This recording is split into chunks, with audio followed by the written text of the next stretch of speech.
Hello, welcome to Scary Thoughts, Horror, Philosophy, Culture. I'm Mark Cate. And I'm Chad Lott. This is episode 50. We're going to be talking about This Is the End, the Seth Rogen, Evan Goldberg movie from 2013. And holy shit, it is episode 50. Pretty big mark for podcasts. Most of them don't make it this far. Yeah. Yeah. And it also speaks to us doing it cyclically and not every 2 weeks, but pretty damn close. Pretty consistently, yeah.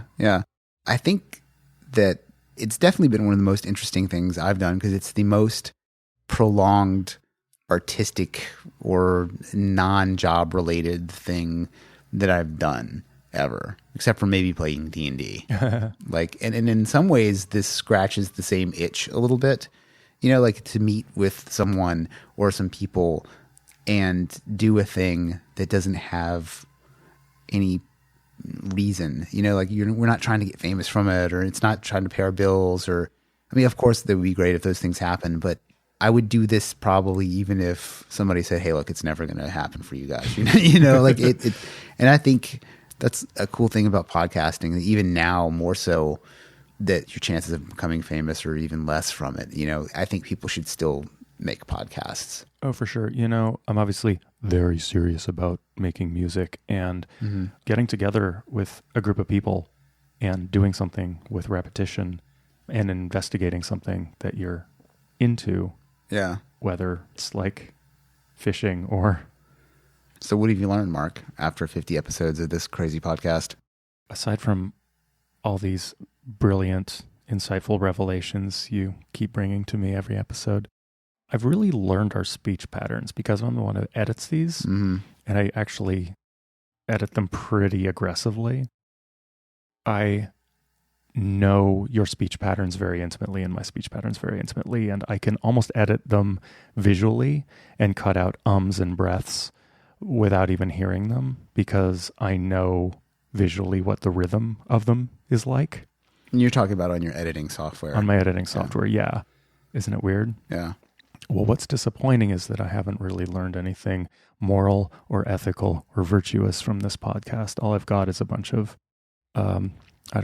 Zizek references and pot trivia. Yeah, what more do you need, really?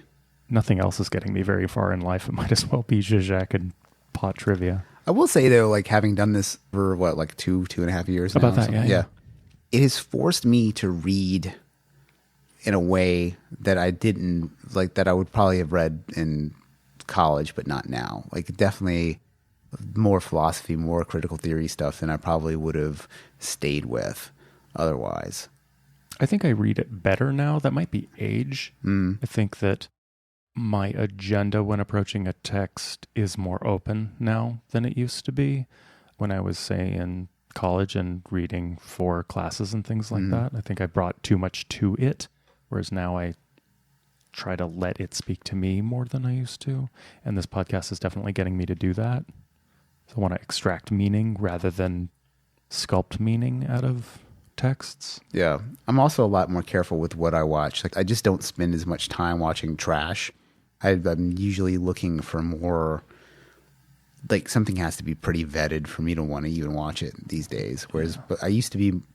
I would just turn TV on or whatever. Now it's I want to know that what I'm watching is going to be worth my time. Yeah. I aspire to that. I'm certainly not that way. I'm fully omnivorous. But at the same time, I've also watched, just for more broader cultural reasons, to know what people are up to, just watched more Netflix shit than I probably would have a long time ago. I probably wouldn't have watched any of the Marvel shows, but I ended up watching them and liking a lot of them. Yeah. But, especially The Punisher, which I really like. Yeah. It's the best show ever. Yeah. We'll get into The Punisher's masculinity a little later in this episode, I'm sure. Yeah. Okay. Let's get you prepared for our next episode, though.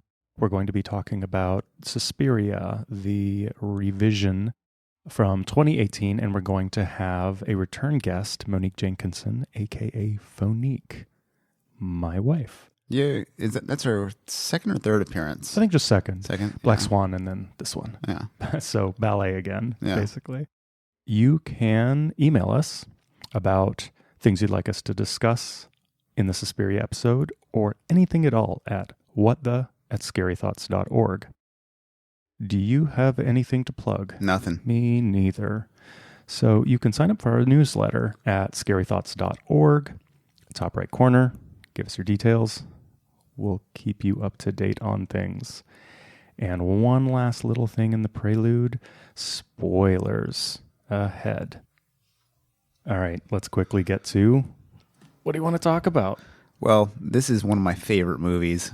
People are pretty mixed on it, but I think most people like it. I mean, it did very well. It made almost $100 million box office and only cost like $32 million. And I think it's a really original movie. You know, I think the concept is original and fresh. I think the way they use a lot of existing horror tropes is really clever. I like how much the movie changes as it goes on. Like the tone of the movie changes, the way it's shot changes. The type of movie it becomes kind of drifts back and forth a lot, and it just completely ramps up over and over and over again. And then the whole movie is really about entrances. Like each scene is like a different character or person's entrance, and it's just loud and WrestleMania bold. This movie's hilarious to me. Absolutely. So funny. It sort of gave me a No Exit, a Hell Is Other People. You know, it's very, I wouldn't say it's like a stage play, but it's certainly like No Exit, where you just have a limited number of people. I mean, this movie is slightly flexible, more flexible than No Exit, but how painful it is to be around other awful people and their idiosyncrasies when you're trapped with them for too long, possibly forever. And then you're trapped with them because you suck just as much. Yes. Yeah, that's the best part. Beautiful. For me, I think this really brought up the core of what we're doing with Scary Thoughts. You know, we don't review things. We don't tell people whether they should see them or not. And we don't sit around and go, oh my God, this favorite part and that favorite part. I mean, we do a bit of that. How can you not when it's a movie you like? But the jerk off magazine scene is my favorite part of this movie for sure. The argument between Danny and Seth so good. James. But, you know, we tend to look at these texts and ask, what is this movie doing? And what is it saying, if anything? It's really easy to look at comedy and, well, comedy often lies beyond critique, right? Or it should anyway. No. I mean, no. That's the thing. Nothing is beyond critique. I think that comedy has an easy out. To clarify, what I mean is, like, to me, like, comedy, it creates a thing which is laughter, which is it's almost like an event. That event is beyond critique, I think, like whether or not you laugh or don't laugh at something. Sure. Yeah. I mean, you can criticize anything, of course. Yes. Yeah, but I think that because there's the function of making jokes and evoking laughter, and because comedy is often inherently self-critical to some degree, like it's just a joke, has a built-in beyond criticism mechanism, right? But again, nothing is beyond criticism. And then if it's meta, if it's self-aware, it's doubly so, you know, because meta things are, well, is it saying this or is it saying the opposite of it? Well, it's meta. It's making a comment on that, so you can't criticize it. So, you know, a meta comedy really does that. As much as I love John Oliver and Stephen Colbert and that type of comedy that's a Samantha Bee, there is that problem where they can fudge the truth and it's just comedy. I think it's not news. I think Trump completely ruined that style of comedy. It's now like everybody who trafficked in that kind of like ironic news comedy. Yeah, they're all focused only on Trump now. Yeah, and it's it's almost like it like sucked all their power out, and they're pointed at one thing, you know, and now it's like way less interesting than it used to. It used to just hit all over the place. Like the Colbert Show was really all over as far as nailing people. Yeah, and now like they have like one topic, you know, and it's just not as fun. Right. But to my point, because it's comedy, they can fudge the truth. They can go on these rants, and it's like, well, it's just comedy. It's not a necessarily focused political rant. If you can poke holes in it, there's an excuse. Right. And I think this movie is similar. But I think what this movie is doing, the thing that it is and is saying is around the construct of masculinity. We've been talking occasionally about this idea of new masculinity, like whether it's The Punisher, which you and I were talking about recently, or Joe Rogan, or, there are these sort of new voices around masculinity that people are referring to as this new masculinity, and trying to figure out in this era of wokeness and Me Too and all of this, like, what does masculinity mean? How do we re-envision it without giving it away, without completely undermining and ignoring that masculinity actually exists? How do we solve the problems that come up with it and that exist with it in a culture that we want to be at its best? And I think that this crew of actors and comedians is kind of part of that. They're sort of woke, they're self-aware. Some of them give lip service to feminism and things like that. So I think they're sort of part of that. And especially because they're Hollywood woke. Do I need to explain what I mean by that? Yeah, I mean, like, it's also like the goof of this movie is that they're celebrities. And the idea is that, like, celebrities are just terrible, like, no matter what. So it's like, no matter how good these guys are, they're still terrible. Sure. Which is, I think, probably how people think about them. I mean, absolutely. Despite myself, like, I'm a James Franco fan, man. Like, I like a lot of his stuff, but at the same time, I get anytime somebody's like, ugh, fucking James Franco. Like, I get it, it's a legitimate complaint. Disaster Artist is great. It's an amazing movie. He went out of his way to make a Cormac McCarthy movie. I mean, like, nobody does that shit. He's got a PhD in English Lit that he didn't need to have. He was on that, Days of Our Lives for a goof. That shit rules. Like, I think, and like, Pineapple Express is one of my favorite movies of all time. This movie I really quite liked. Yeah. But there's always a but. I've got a lot of buts in this episode because I love this movie, but it's got these weird issues that run through it, which I think it kind of ignites it and makes it interesting. That even to that, just because they're making fun of being shallow or vain or sexist doesn't mean they're not. And I try to live by a code of never using the word problematic, but that's but I'll use it more to its original intent. That is the problematic, right? To be self-critical does not mean you are solving the problem. To mock yourself is endearing, but it doesn't mean you're not doing and not reifying the very thing that you're joking about. And that's the trouble with comedy, is it can be this release valve, but it can also be a reification of the very thing that it's mocking. I don't think this movie is letting anybody off the hook, though, because when you look at the behind, I mean, I think one of the things that makes this movie so funny is that the digs that they're digging into each other are like real digs. Like they and when you look at all the interviews of each actor, like during this time, when they're talking about this film, they all say, yeah, we got into some really dark shit with each other. Yeah. And to the point where some of them had to be like told, like, hey man, we're all friends here.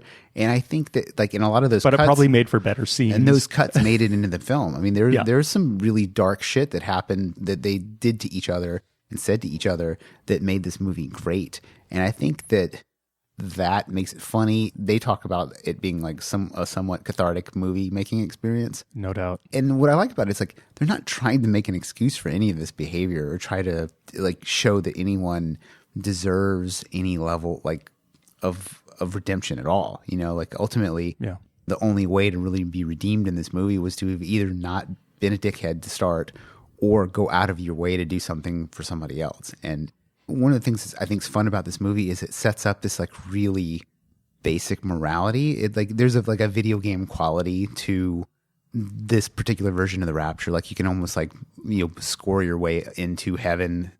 And one of the funny parts of this movie is them discovering the rules of how to make it work. At a certain point, you get James Franco, who's basically figured out how to game it. He's like, I'll just save you guys and I'll go to heaven. And it works technically, but then he's petty and then he gets blasted out, So it's like this world has rules.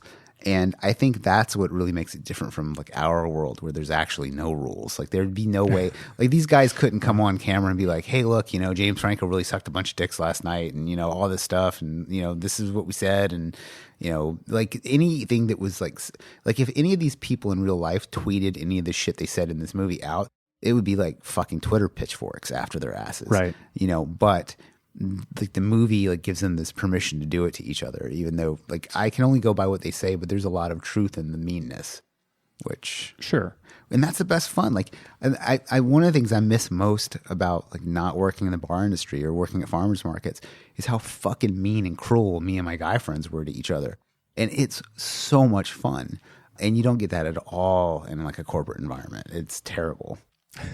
It's funny you should mention sucking dicks because another level to this is that a lot of the humor that these guys play at is predicated on gay is a punchline. Yeah. Like these super woke guys still use homosexuality or bisexuality as the punchline. Like that's the joke is that I'm not gay. And that's a way that straight dudes bond with each other is they play that line. And it's sort of about defining your relationship to each other, but it's also still pretty fucking homophobic because it's predicated on that someone who is gay or bisexual is less than. And that's how someone's putting someone down. Yeah, I was thinking about this a lot while I was watching this because one, like I laughed hard at every single gay joke in this movie. Like, I'm like a 13-year-old, you know, like, this shit is hilarious to me.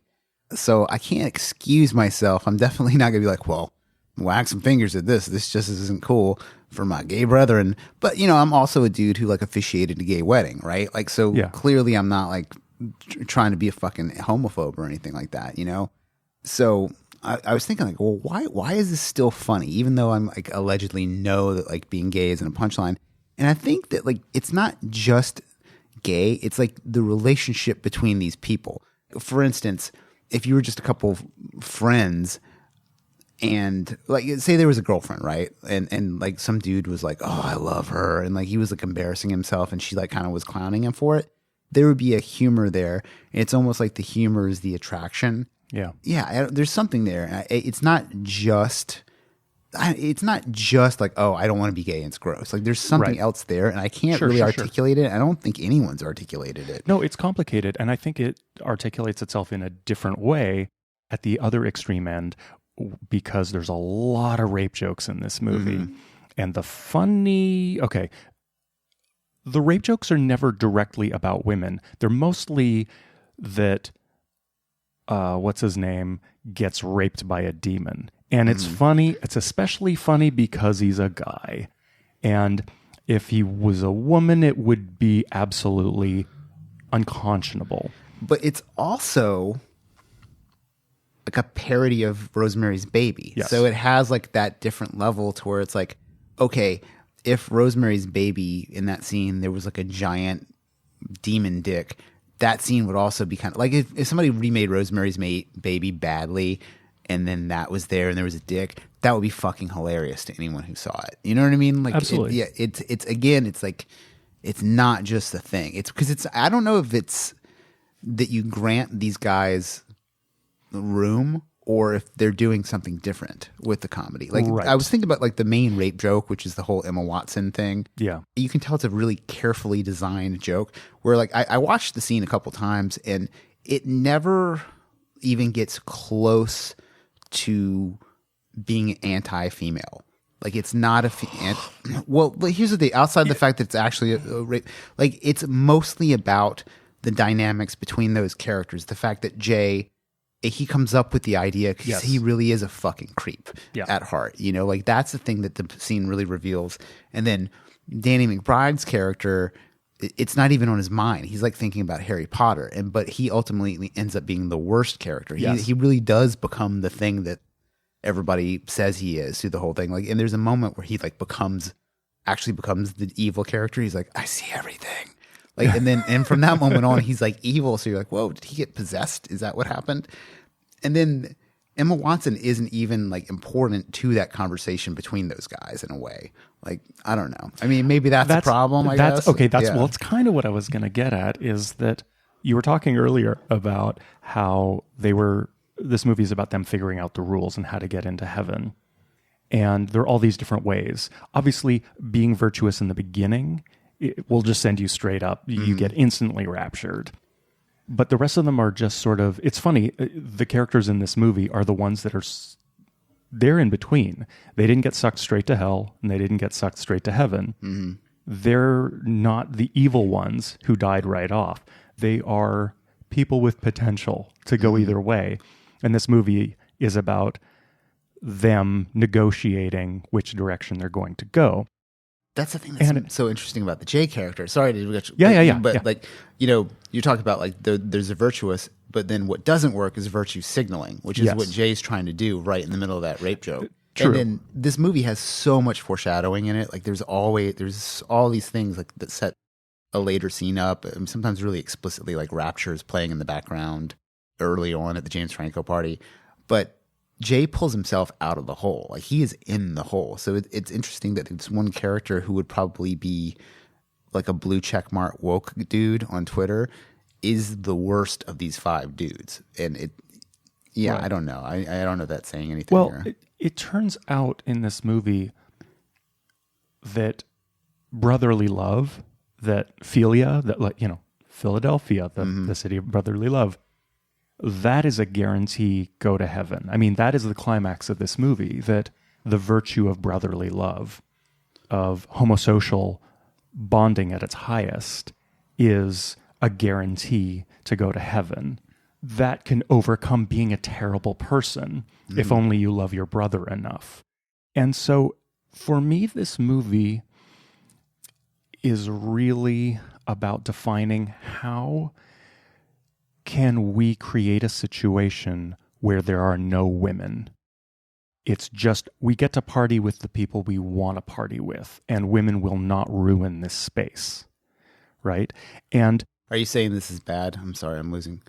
I'm not saying either way yet. I'm merely describing what happens in this movie is these bro-y bros who do all this bro comedy actually, after getting criticized for it, they actually make a movie that is, how do we create a world where everyone in the universe is dead, but my straight guy homies? One of my favorite things about calling these guys bro-y bros is like, from a 90s perspective, these would have all been nerds.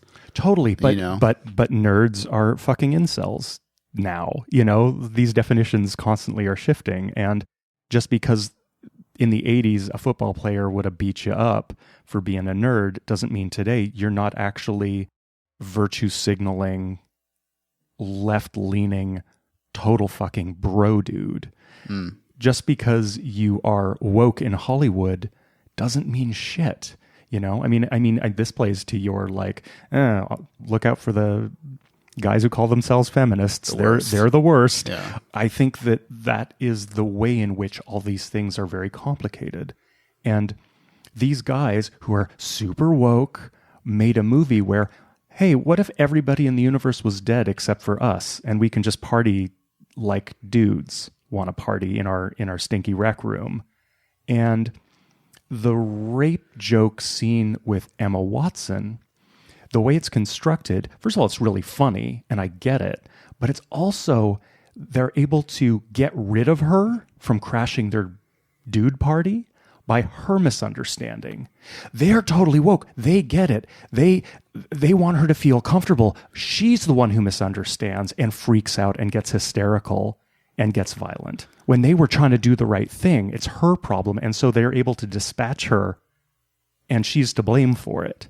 So they get to still have this purity of their masculine space. Well, I mean, sort of, unless you look at like what actually happens in the scene, which is they're all super excited to have her there, and then their concern for her is sort of like it's chivalrous, which is like a shortcut virtue, right? Like it's like you could act chivalrous and not actually be virtuous.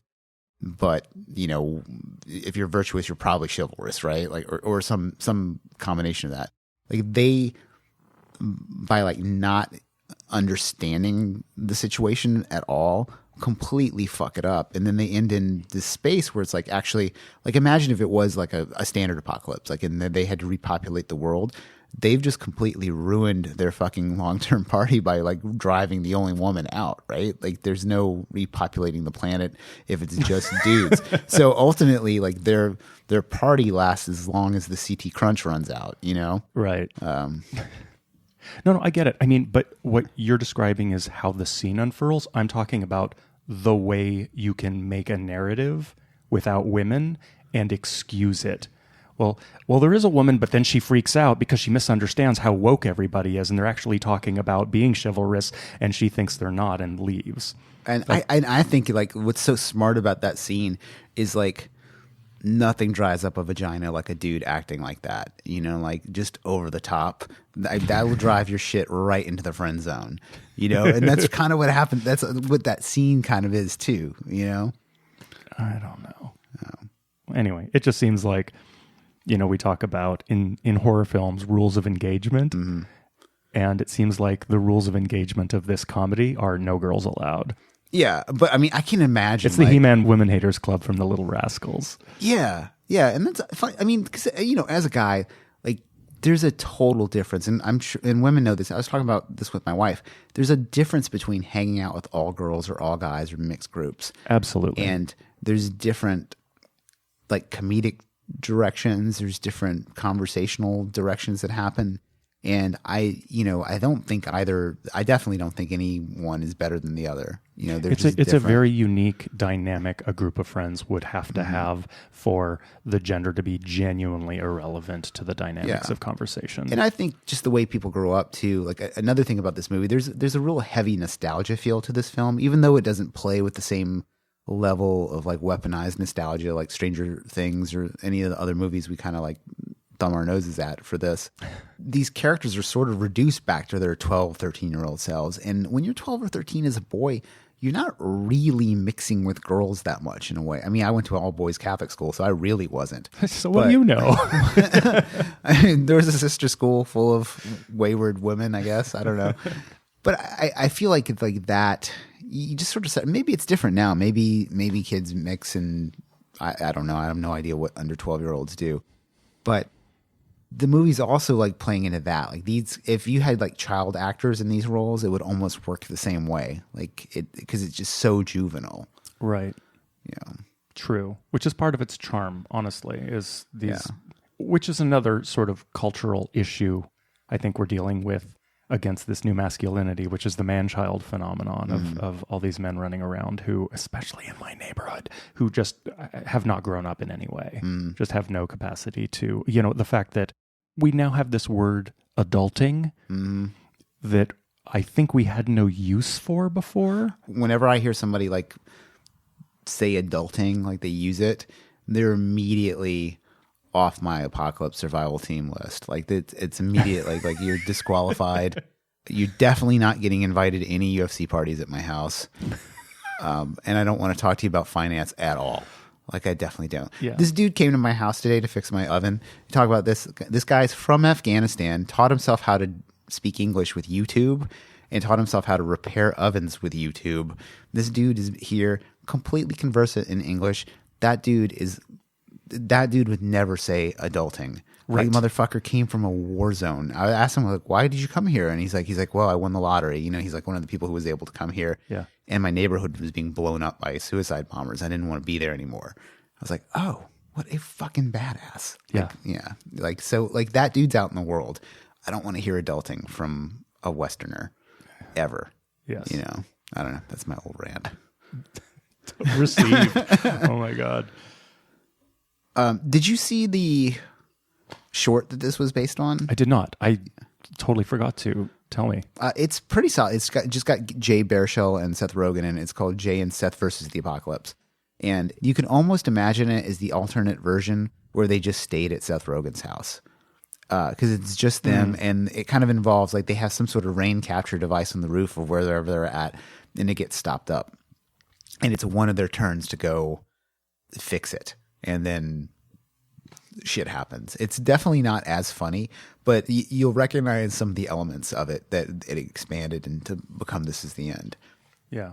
I think it's on YouTube. It's free. No, watch it. Yeah, if you're a fan of this movie and hadn't seen it, it's definitely worth a little bit of a watch. I love those when a movie is based on a short film that is strong in its own right. Like Lights Out, the short that begat the movie is better than the movie. Yeah. Have you seen the Spinal Tap one? No. Spinal Tap was based on it's basically Spinal Tap, but it's really short. And a lot of the scenes are the exact same actors with very similar lines with different sort of runs on improvisation, and it's fucking great, but it's way more raw. Yeah, it's interesting when you see a movie or even a very early version of something that is in the end version, like as it was originally imagined. Like you see that a little bit in the short that What We Do in the Shadows is based on. Some of the jokes are exactly the same. The dialogue's the same. Actors are the same. It's just like this strong idea in any medium.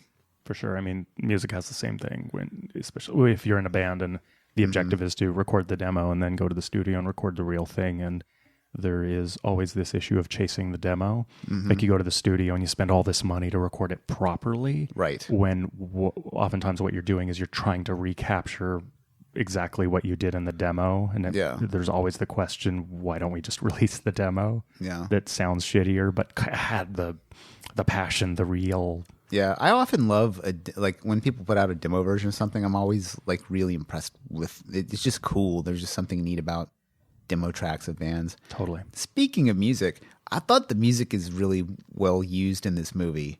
It's very on the nose and always really jokey, but I think the selections of music were really hilarious in almost every single scene. I don't know if I really noticed it. Like what? Oh, like, I Will Always Love You at the very end when they get sucked up into space. Yeah, like, it's just like the way it comes on, it's just so loud and stupid. Yes. And, in the Backstreet Boys finale, I personally, never even thought about the Backstreet Boys. I didn't even know who that was.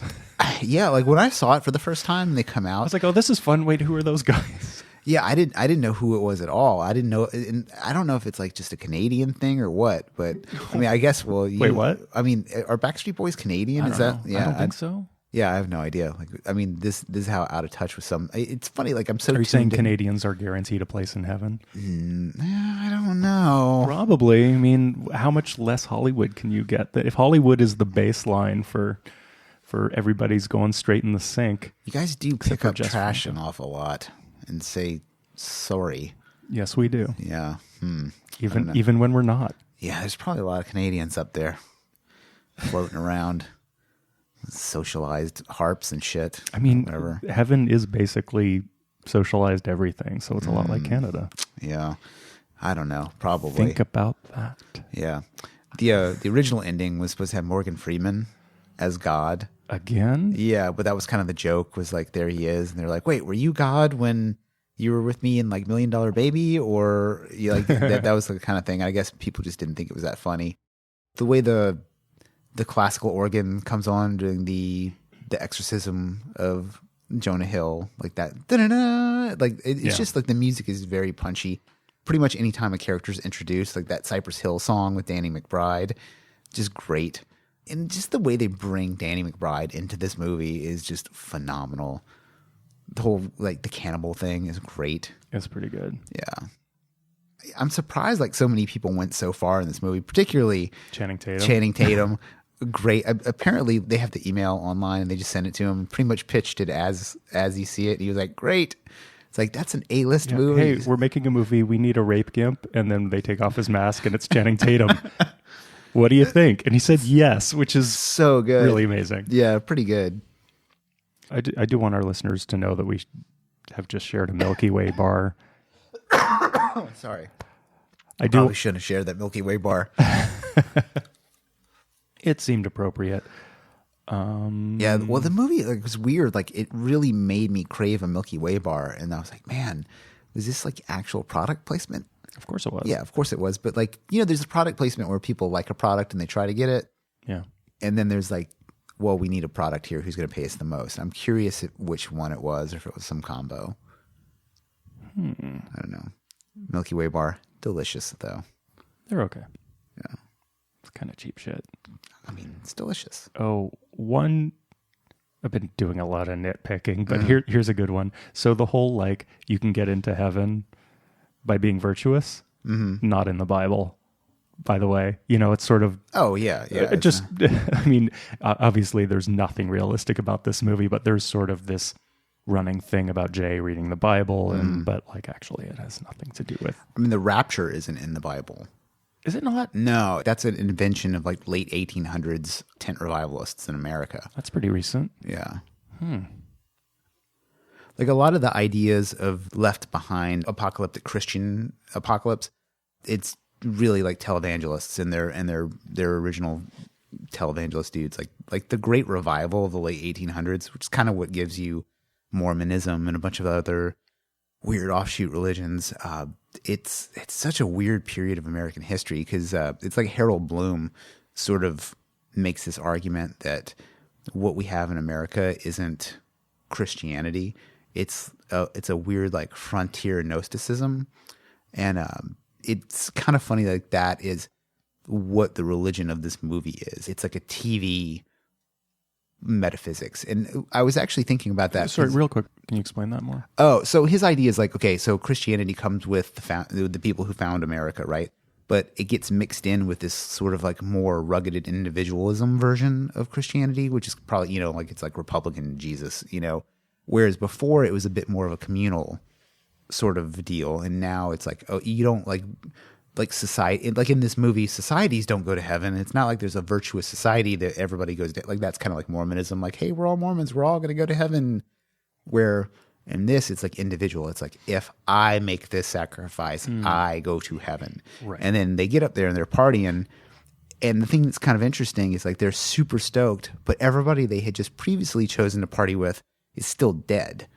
So now they're like up there partying with like not really any of their friends, just one or two of them. Right. And the Backstreet Boys, which Right. doesn't make any sense. Yeah. Like, how did they make it up there? You seem like nice guys. Yeah, Canadians. I'm just looking over my shoulder at, we're recording this on a computer, obviously. And like the waveforms of me earlier in this episode are so big and fat because I was obviously very, very amped up. You can like see how amped up I was. Yeah. That's pretty funny. Yeah. Are you going to let it influence you like an algorithm? It already is, actually. But the funny thing is I just realized I noticed that and pointed it out, but that does not change whether it happened or not. It still is what it is. Yeah. You just have data. You have consumer data on this podcast. So you could say what's the most exciting and potentially exciting part of the podcast. So if we were to put ads in. That's just when Mark was loudest, though. I don't know if that's exciting. Well, that's how all this bullshit data is. It's like you accumulate it and it's like, oh, it means this. And you're like, does it really? Does it? Right. And it doesn't. And that's how you get Bird Box is a 97% match to your tastes. Oh, Jesus Christ. I mean, this movie is probably more matched to my taste than probably anything. Same. Because I like stupid broy humor, especially from like kind of like a beta bro, like this sort of like, this scene of like goofballs. Because, this is my kind of people, I like to watch movies and talk about them and smoke tons of weed and hang out with my friends and make fun of my friends and the friends that I do that with like the same shit. So right. I don't know. I keep thinking that like the marijuana industry is really missing out on making products for like horror comedy people. Well, if this movie was being made today, a great product placement would be when they're left with a Milky Way bar and Captain Crunch if the weed they had was a specific brand of weed, right? Well, it's the specific strains. It's Sour Diesel and Grandmaster Kush. Yeah, but nobody owns those, do they? They don't, but they're like foundational weed strains. Right, but I more mean it's not a specific company that could have sponsored it. Like Sour Diesel did not sponsor anything. Right. For example, like a more direct one would be like Girl Scout cookies, like that strain. That is a strain that not so much anymore, but at a point, like there was only one group of people who had that, like that cookies crew. Like they were the only people. And it's interesting how many of those strains are now becoming like people are trying to buy up the intellectual property for them. It's getting really pretty creepy on the back end of weed.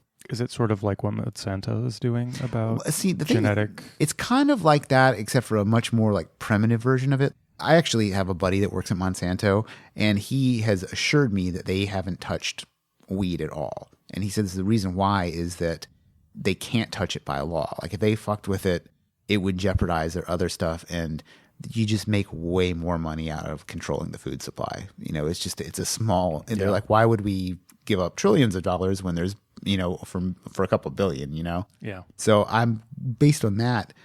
I don't think there's like high level, like, you know, genetic mapping of strains, but I think people are definitely like developing specific strains and trying to trademark the names and things like that. But you can't really trademark them yet. Oh. Yeah. Because it's not legal federally, and the federal trademark laws don't allow for the trademarking of like sinful things, kind of like, so it's like, which is weird because you can, you know, you got Hustler magazine, you know, as a trademark. Yeah, Tito's vodka. Yeah, yeah, it's just a totally stupidly applied thing. I could be wrong about that a little bit, but yeah. It's still the Wild West. Yeah. Tusk had a tie-in weed. Really? Yeah. Was it on screen? No, it was you could buy it in LA. You could get LA Speedweed to deliver it, and it was like two different strains, like a sativa and an indica for, I guess, whatever you liked watching movies better with. That's funny. Oh, this movie was first brought up on this podcast because of Forrest Gump. We haven't talked about Forrest Gump in a while. There's a great Forrest Gump scene in this movie. There's a great Forrest Gump, but you applied that to me, which means I'm the J of this fucking podcast, which I'd love to argue, but I think I don't have much to stand on. I definitely want to be the Danny McBride of this podcast. Oh, goddamn. Yeah, I don't think that... I definitely have always loved the movie Forrest Gump, but I think I became much more willing to defend it after watching this movie. And in general, a lot of stuff like that. Like I feel like after I watched this movie and I saw that scene where Jay Baruchel is talking to Craig Robinson and Emma Watson, and they basically like accuse him of being a hipster, and they're like, well, your pants are awful tight. And then he's like, no, I'm not, you know, because he hates LA, right? Yeah. And then they ask him if he loves beloved movies, and he says, they ask him about Forrest Gump. He's like, it's a piece of shit, blah, blah, blah. And it I don't know, man. There's just something like very at the heart of like my critique of things in general, which is like, are you so cool that you beat the mob's taste or something? I don't know how I feel like, because I definitely have weird effete tastes in things, but I also tend to enjoy really lowbrow shit. I don't know. I definitely have spent a lot of energy in my life trying to hate on things merely for being popular. I mean, I think that was like my junior high school identity was, and it's kind of hard to shake because I still have all this baggage of. I feel like that's like a big problem with like what people call blue checkmark Twitter. You know, I've never heard that expression. It's basically like, it's kind of I guess it would be like an alt-right adjacent term that people use. But I think it's one of those terms like, yeah, even though it sort of originates in bad area, it's sort of, people understand what it means. It's basically like all the journalists of Twitter, like the people who have the little blue check marks next to their names. So if you look at somebody and you're like, who the fuck is this? And they're verified, they're Twitter verified. Usually a person I don't know that I see has a lot of followers is usually some sort of journalist or writer or media critic or something like that. And I mean, I don't know, maybe it's an offensive term calling them blue check mark, but I feel like you come up sort of defining yourself against things, and I certainly did. You know, I definitely was a full-on hater, and there was a point when I was like, got up to like basically 21, when I was like at my gothest and meanest and most unhappy, like right on the tail end of a bad relationship.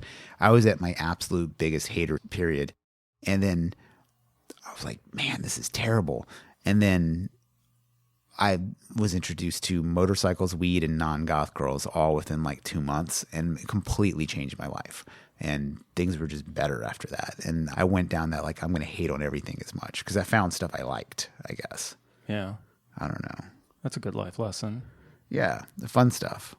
Do fun stuff. And when I was so obsessed with like all darkness all the time, like only serial killer books, Yeah. only Skinny Puppy albums, black hair, like I was really fucking miserable. And the moment I gave up all that shit, I felt like a billion times better. That's good. The miserable stuff was making you miserable. Yeah, Shocker. that's like the thing. And I think a lot of this, I guess, like to bring back to my thing is like, I think there's this feedback loop where people who are always commenting on all the negative shit in society, they get caught in it and it makes them more miserable and they only notice miserable things and they get amplified. I think you got to have a moment where you just stop and smell the waffles, man.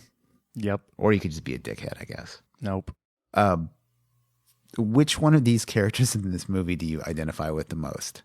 I don't know. I know this is very surface, but Craig Robinson's towel that he would just wear with his name on it. Yep. I kind of identify with that. Just having a monogram special thing. Towel that you wear. Yeah. And it wasn't even like a gym towel. It was No. it's like a hotel towel. Yes. Yeah. That's so good. I don't know. I would say my favorite part of this movie is the aspect of this movie, and it's not scene related, but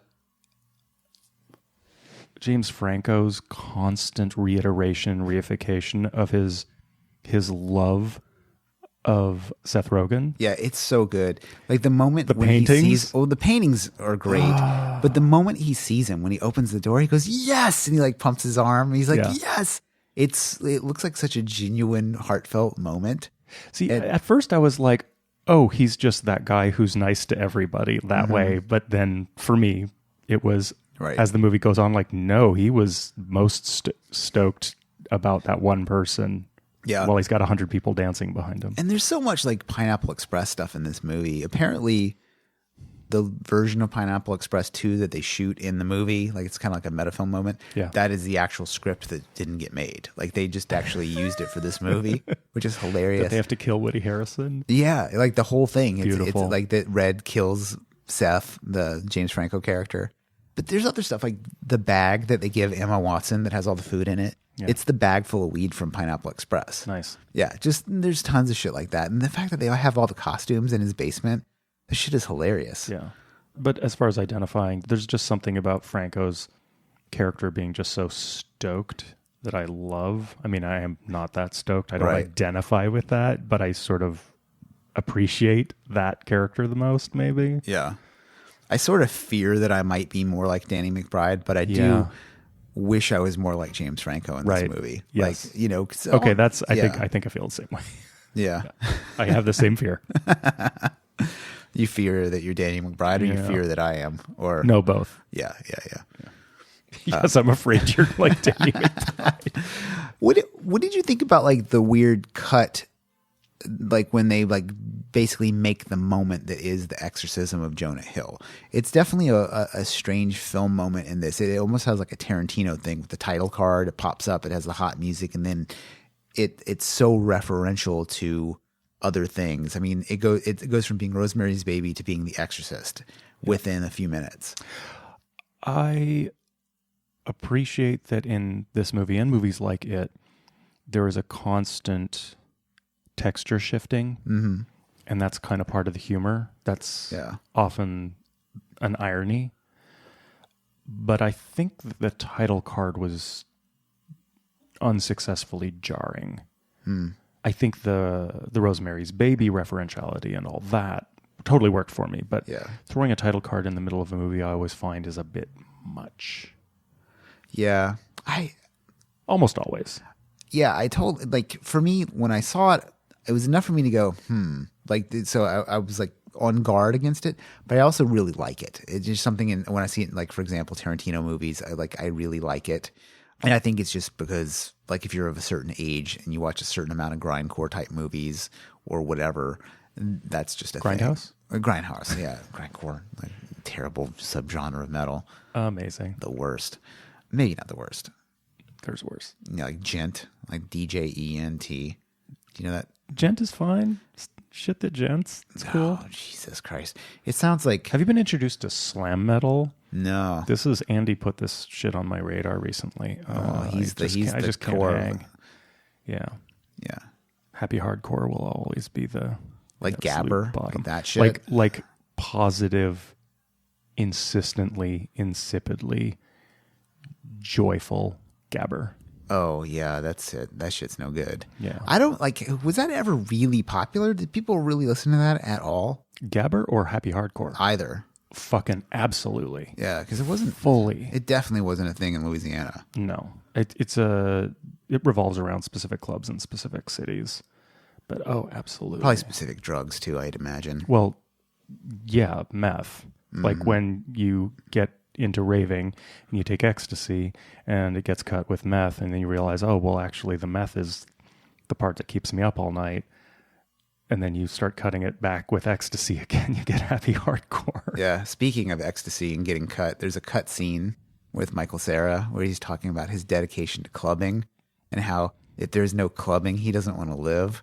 And that's just how he goes. And then Emma Watson's like trying to introduce him to come along. He's like, I don't know if you could be part of my crew. I don't know if you could be part of my crew. And he just keeps saying it. It's just such a good man. Michael Cera must have had the most fun of anybody on this movie. I really am not a fan of Michael Cera, and this movie completely changed my mind. Man, like the Capri Sun scene. Yeah. Oh my God. Just like there's so many things about this movie that it would be very easy to dismiss this movie as just a shitty, dumb comedy movie. Like I could see how you could do it, but there are things in the movie that just hint at like expert filmmaking, which is weird. Just the angle of the shot of when he turns his shoulder and he's supposed to be feeding the Capri Sun to whatever hoe is like licking his ass, and just the angle of his like expression and the way his shoulder drops, it's so fucking funny. And you don't see anything. It's just hilarious to me. Yeah, and he's got this sort of disaffected, unaffected. It's like it's a comedy version of like the movie Kids or something. Just this person who's, having a three-way and looks so bored. So dead behind the eyes. Yes. Yeah. And the jacket he's wearing, that weird 90s jacket, it was his only request. He's like, I'll be in the movie, I'll do anything, but I want to wear this jacket. And they're like, okay. Another weird like little trivia for this movie was that it was shot in New Orleans. Oh. Yeah, like it was on a soundstage there, so it would be cheaper. So that means they must have had one night that was just a fucking epic party in New Orleans, like with all those celebrities there at the same time. True. Like, and there were a few people that were supposed to be in it that couldn't make it because of scheduling. Like Cameron Diaz was supposed to be like kind of a major role, and like you had mentioned earlier, Mila Kunis. Yeah. We mentioned Mila Kunis before we started recording. Oh. Before we were recording, we were talking about how Emma Watson's role was originally written for Mila Kunis and she couldn't be in it. And I had said that I think Mila Kunis would have been, in a certain sense, better for this movie because she's genuinely funny and has timing and could, I suspect, roll with that sort of like improvisational winging it on the take. Whereas Emma Watson was actually pretty stiff. Yeah. I mean, I'm not criticizing her. I just mean like she brought something very different to this movie than everybody else in this movie who had dialogue. She's almost like a scared animal in this movie. Yeah. But Monique's point was that, well, there were a lot of jokes about Emma Watson and Harry Potter and that wouldn't have worked with Mila Kunis, and Mila Kunis being, you expect her to be one of the guys in a way, and that wouldn't have worked as well. You could have almost seen her in the film longer. You know what I mean? Like she could have been in the broier scenes or whatever. Yeah. And that's another thing I was thinking about is like what people or you or me are referring to as like broiness in this movie. It's also how comedians talk to each other. And if you listen to a lot of like comedian podcasts, like Tom Segura and his wife, Christina Pasinski, they have Your Mom's House.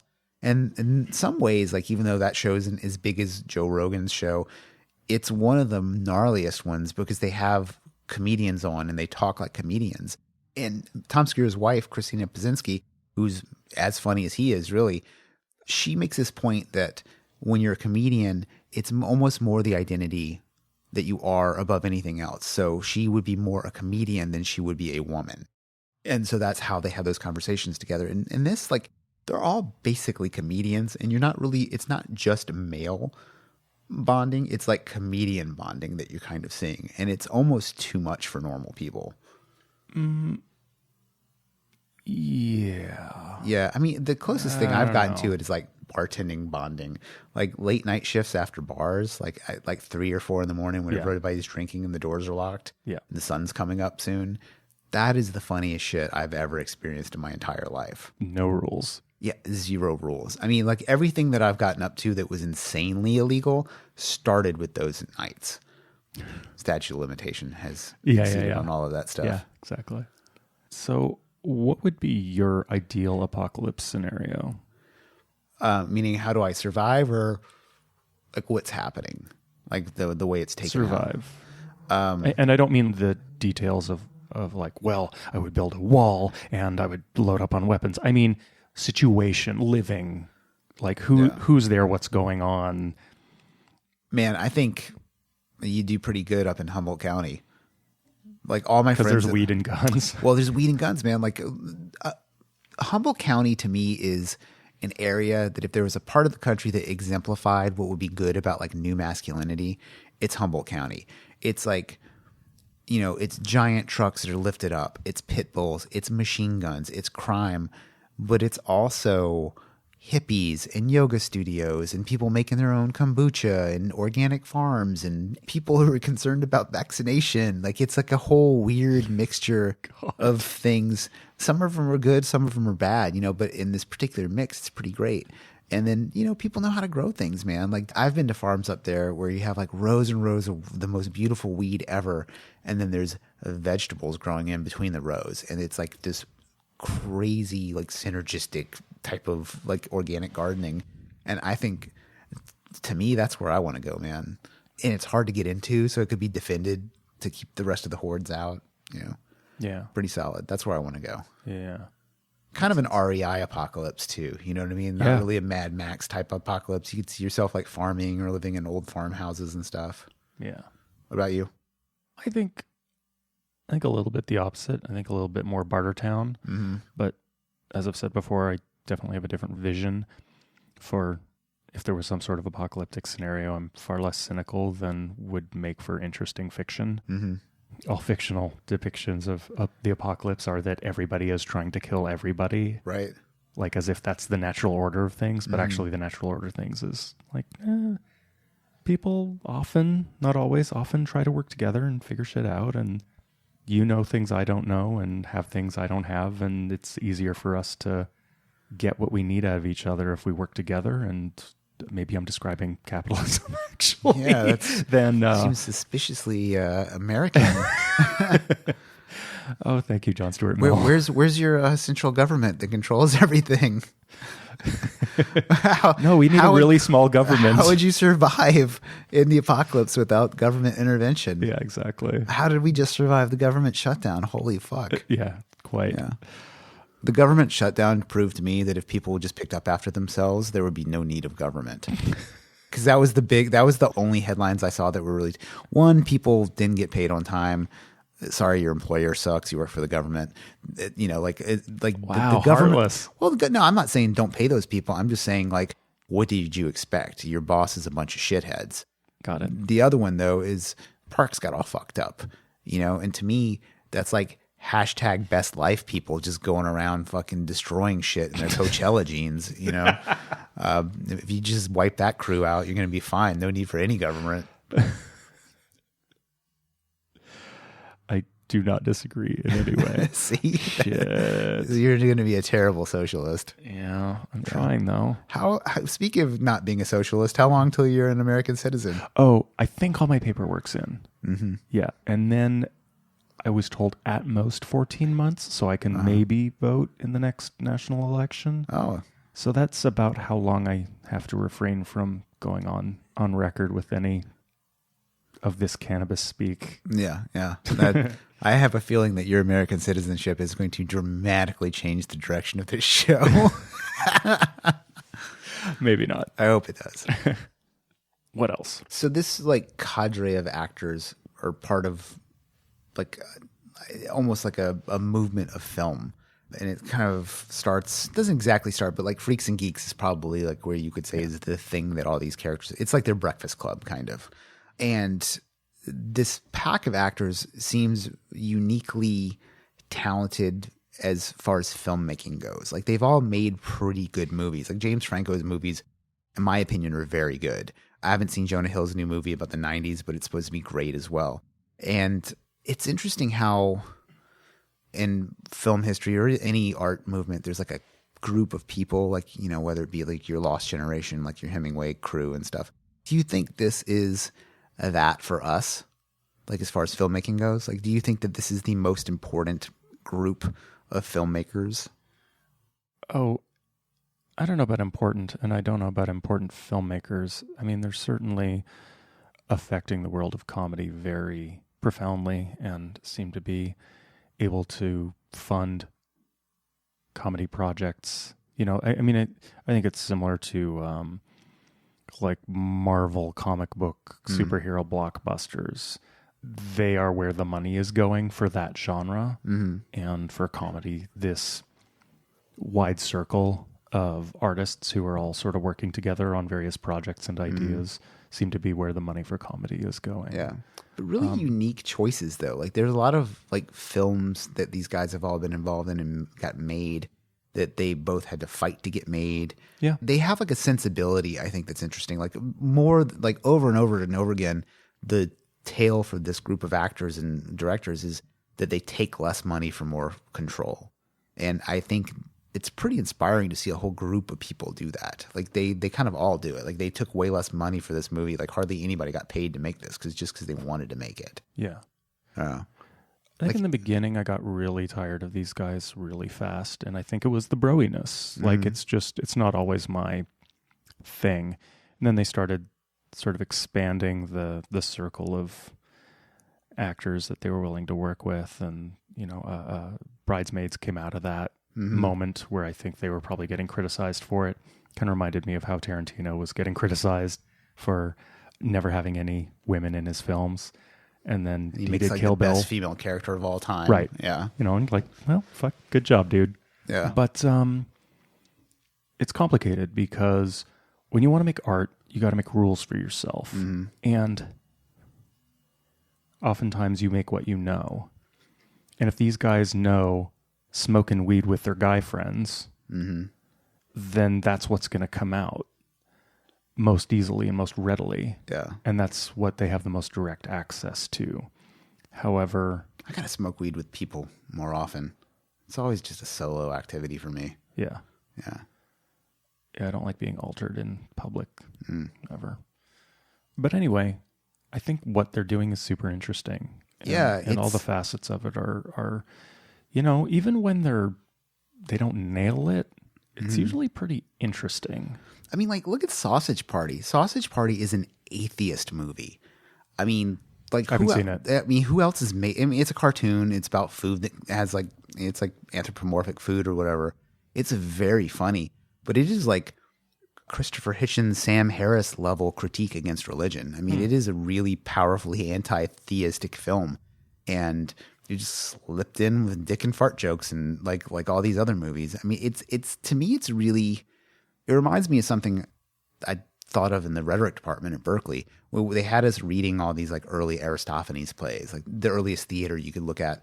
It's all dick and fart jokes, but there's also these, you know, obviously timeless lessons to be learned from these old scripts. But it's almost like you just can't have an important lesson without a dick joke attached to it somehow. I mean, even in the Bible, you see like all these like weird, goofy, like juvenile jokes. Really? Yeah. The crucifixion is fucking hilarious.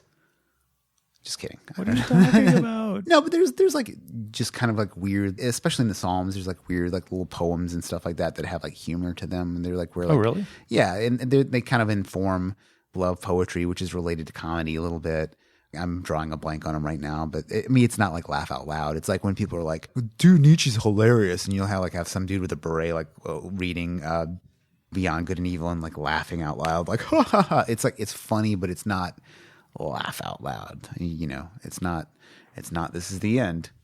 That probably doesn't make any sense, that whole section. I think I'm running out of shit to say. But I'm trying to get at like a way of saying, like, are these guys important artists? I don't know about important.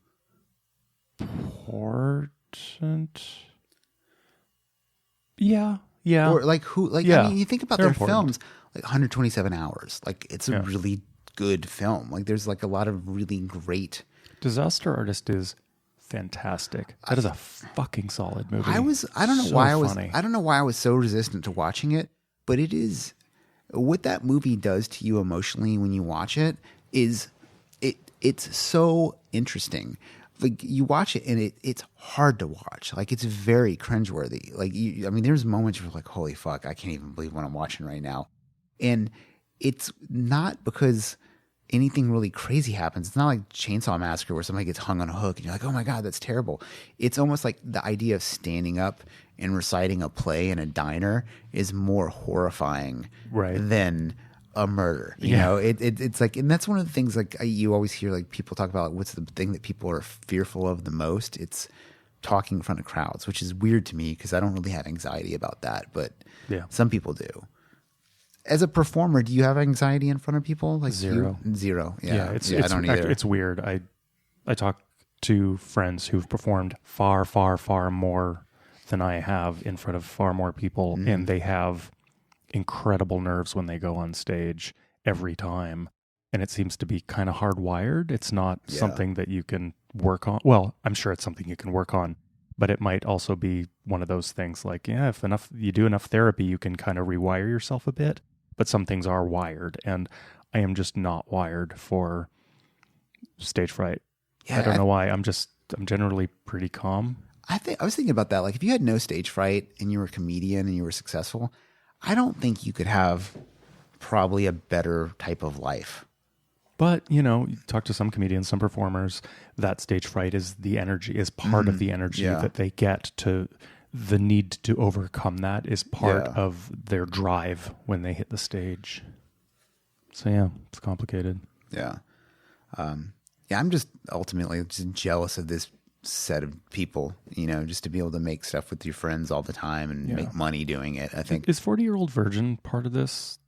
It's got Seth Rogen, it's got Paul Rudd. Paul Rudd's in this. There's Martin Starr, I believe, is in 40-Year-Old Virgin, maybe. Who's Martin Starr? He's Guilfoyle. What? In Silicon Valley, he's the Satanist. Guilfoyle, guy with the long hair and the beard. I've never seen Silicon Valley. Oh, you're missing out, man. That show is really funny. A lot of like similar actors, and Martin Starr, he was in Freaks and Geeks. He also dies in this. Oh, I'm sorry. Freaks and Geeks guy. Yeah. Because 40-Year-Old Virgin is pretty untouchable. Superbad is also pretty untouchable. Like they're some, like they have made some fantastic comedies. Yeah, and they really, like, the funniest moments seem to be based in like real moments. Because I guess the dick drawing scene, they had some friend of theirs that really was just drawing dicks all the time, and it was just hilarious to them. And that scene to me is one of the funniest scenes I've ever seen in a movie. And the fact that when they start showing the dicks, and like whoever's job it was to draw all those dicks, fucking hilarious, and an amazing job too. Like, a lot of variety in there. But it's interesting. Obviously, Freaks and Geeks is this cultural touchstone, and all of these people have went on to do all of these things. But I was recently listening to an interview with Linda Cardellini from Freaks and Geeks on Marc Maron, ostensibly the protagonist of Freaks and Geeks, if there was one. And it's not a great interview, but it's funny. She's still friends with all of those guys, but it doesn't sound like she really is living connected to them. But it's interesting that those guys have continued to all work. Like, I know I'm just kind of going back to this one thing, but I think for me, and it sounds like I'm complaining about it, but I'm conflicted about it. Because on one hand, it is this weird artifact of the division of genders and the exclusion of non-cisgendered men from film or whatever realm. But on the other hand, they've created this thing that is about a certain kind of masculinity, and I think that's super fascinating. So I think it's sort of like, it's not about being positive or negative. It just is this thing that I think is worth really remarking on. But it was hard for me not to listen to this interview with Linda Cardellini and note that, oh, all the guys on that show, they still all work together, but she doesn't. And that might be her, but it also might not be. Yeah, it's hard to know. I mean, when it's one of those things, like when you see like a Twitter fury break out about like someone not being invited to something or other, like, do you know if that person was an asshole or not? Not necessarily, you know, because I think about the meat company I worked at, Proud of the Ranch Meat Company. It was almost all dudes all the time. Right. And the humor was very much similar to what you would see in This Is the End. I mean, a lot of dick jokes, a lot of grab ass, and a lot of hilarity. But there's this one woman who joined our crew. Like, there's definitely a few women who worked there, and some didn't work out, some did, in the way that like some dudes didn't work out there, right? But there's one woman who worked there. Her name is Annalisa, and she owns a restaurant in Oakland now called Cloven Hoof with her husband John. It's probably my favorite restaurant in Oakland. But she was so fucking down for all of our nonsense that she was like, she did not change the environment at all. She was just down for that type of humor and being involved in that sort of thing. And I don't want to be like, oh, well, it wasn't like her femininity wasn't there, because she's super attractive, really interesting, you know, like she didn't like dude it up for us. She was just a woman in our environment. I think some people just can make it. I wonder if she had a lot of older brothers or something like that. Yeah, you know, she just knows how to deal with that situation and Yeah. rise to it. Well, sorry, rise. You know what I mean? Well, and I would say like that whole rise, lower herself, raise herself. She was just there. Yeah. You know what I mean? And I think some people, they're just there and some people aren't. I think it's becoming more and more difficult to parse that sort of stuff out. But I think the thing that's kind of interesting now is like, these days, I wouldn't think anything of a girl wanting to be involved. Like the more, like for example, like whenever I hear some girl plays D&D, immediately stoked to hear, you know, because that was such a traditional dude thing. Like I remember Maggie Ellison was like, there were always girls playing D&D. I was like, not where I was. Wanting to play wanting D&D. to play. And I think that that's the cool thing about this sort of like maybe newer masculinity is it's not necessarily exclusive of women. It's like, hey, look, there's a lot of dick and fart jokes going on here, and if you want in, come on, you know. But we're still going to be doing it, you know. And I think that that's like an interesting space. Like it could still be its thing, but could also be inclusive in some way. Yeah. If you had to, okay, so there's like 5 dudes in this. If you were to replace one of the characters in this movie, but as yourself, like you were at this party, who would you want to take the place of? Oh, wait. So it's me. So I it's just you. realized I would want... sorry, this is... Yeah. I will answer that. But I would love an Ocean's 8 of this movie with people... Ocean's 8 was so fucking boring. But if this movie was redone, maybe down the street was Mila Kunis. And, you know... Like the girls' version of This Is the End. Yeah, that like takes place at the actually same time. simultaneously, you know, they could even cross over, you know, that house that that gets explored where they get attacked by the demon, the neighbor's house. Yeah. The women could also visit that house or something like that. There's potential. So it's me and it's those you guys, and all the guys minus the person who's... Oh, well, Danny McBride. Like, fuck So that you guy. would Yeah, I take mean, he Danny would, just for every reason, like, he's hateful. He, pragmatically, he's the most detrimental to the survival of the group, of the pack. Yeah.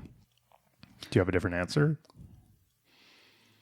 I would have maybe dropped in and gotten rid of Jay Baruchel because of his intolerableness. He sucks pretty bad. Yeah. Although it would be cool to be Michael Cera. You get killed, but fuck, he had a great last couple hours. I mean, okay, from a horror movie, like put this in a horror movie lens, his death is great. It is. It's a really hilarious death. I mean, just the whole scene about it, like the phone going off, everything about it is tremendous. And then Danny McBride gets legitimately horrifying at a point, and like, yeah. And he, you know, just did the new Halloween movie, which is crazy. He was in that? Yeah, Danny McBride wrote the new Halloween. So Did you see it yet? yeah. I really liked it. Yeah, I thought it was okay. It was, to me, it was like the Terminator 2 of Halloween. You know, Yeah. like you have the strong female character that is hyper sane and knows what to do. Yeah. I never liked any of the Halloween movies that much, though. Like I've never been like a Michael Myers fan. Oh, not at all. I've always been like a Freddy Krueger guy. Yeah. I mean, I think the first one is really fun and really solid. Part 3 is totally bananas and ridiculous and I think important for that reason. And spoilers about the new Halloween, by the way, just for the next few seconds. But I had not seen the new Halloween when we spoke with Meredith for our last episode. And we were talking about, are there any Final Girls anymore? And we could only come up with remakes and comedies and things that were playing with the trope of Final Girls. But I thought it was really interesting that the way Halloween 2018 dealt with the Final Girl issue is to have 3 Final Girls, and it's 3 generations. It's a mom, daughter, and granddaughter that survived to the end. I thought that was kind of actually really fucking interesting. Yeah, that was a great choice. It had a real like Shakespeare's witches kind of feel for me, like like the daughter crone maiden sort of thing. Right. I thought it was pretty cool. Yeah. The one thing we didn't talk about is like, what about the way like the hellishness is represented, like the look of the demons and the hell planet. They could have used some more money, huh? Fine. It could have used more money, but then again, maybe its jankiness contributed to it. Yeah. I think it worked because it was pretty bad, actually. Yeah. I think they definitely made a good choice in not trying to make it so great. Yeah. Like I think they could have gotten away with making it look shittier, honestly. I think they could have gotten away with practical effects, to be honest. I mean, who knows what that costs versus CGI? I imagine it. I mean, I don't know what's more expensive now, but I think that if the demons and things had a little bit more of Krampus or trick or treat practicality, I think this movie would have been even better. I totally agree. Yeah. I think the alternate might be to get the guys from South Park to animate all of the demons in Hellscape. Just totally, cardboard cutouts. Well, South Park does have the best version of the devil of all time. Yep. I mean, no one does it better. Man, I think I've exhausted this is the end. All right, then what have we learned? Well, bros before hoes. That's definitely that is a takeaway lesson from this movie. Yeah. And also, like, I forgot to mention, like, my favorite line in this whole movie, even beyond the jerk-off magazine scene, is when James Franco points his gun at Danny McBride and he puts it in his mouth. He goes, "That's what I thought. Nerd." It's like, I feel like that scene brought nerd back to my vocabulary as a thing that I tell people that I don't like. That's useful. Yeah, that was not useful at all. We didn't learn anything from that, probably. Yeah. I don't know. All right, so we do have a What the Mail from Dirk Fontenot. Yep. Who's actually from Louisiana. Yep. So you guys have probably hung out and done drugs at a goth club back in the 80s together. I don't know about that. No, I don't. Totally, sorry, Dirk. Just totally making that up. He suggests Folklore, that horror anthology on HBO, that would be worth a discussion. I've never heard of it. I'm hella going to check that out. Yeah, I'd like to check it out too. Dirk is part of another podcast, Comically Gaming. It's they're on YouTube, I believe. Dirk is? Yeah. Oh, so you know who he is? Yeah. Dirk Fontenot, he's part of the Comically Gaming podcast with my buddy Nate, Louisiana dude. So I like their show a lot. It's I don't know anything about video games at all. And so that's where I get all of my video game news. That's when I listen to that show. And I believe they started playing D&D as a group recently, which I'm pretty jealous of. Nice. But those guys have pretty good taste, so I'd definitely be in the mood to check out Folklore. Cool. Yeah, me too. All right. Here come the credits. We haven't asked in a while, but you should subscribe to this podcast because that went really well today, and you probably want to hear more of it. And while you're at it, rate and review this podcast. Yeah. We stopped asking because I don't know. I just got tired of asking, to be honest. But the ratings and reviews keep coming in, which is nice. Why beg when you can steal? Which we should probably look into. Yeah, let's just steal. Buying followers. Yeah, it's not right. It's just ghosts. That's what stealing is. No, that's like hyping. That's worse. Whatever. Yeah. And we will see you next time for Suspiria 2018 with Monique Jenkinson, Phonique. And you can email us at scarythoughts.org. Thanks for listening. James Franco forever.